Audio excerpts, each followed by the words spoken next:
মাথায় রাখবো। মুহররম মাসের একটা বিশেষ আমল আছে, বিশেষ গুরুত্ব আছে। সেটা কি?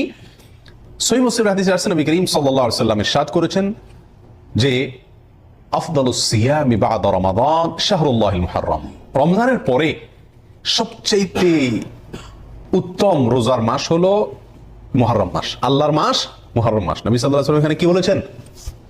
আল্লাহর মাস বলেছেন। রমজানের পরে সবচাইতে উত্তম, সম্মানিত, মর্যাদাপূর্ণ মাস হলো আল্লাহর মাস মুহররম মাস।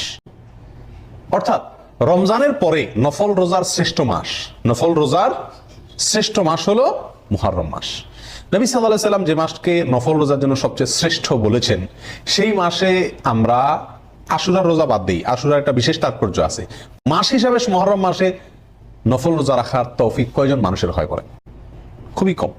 অন্তত 1-2টা রোজাও যদি আপনি সারা মাসে রাখেন,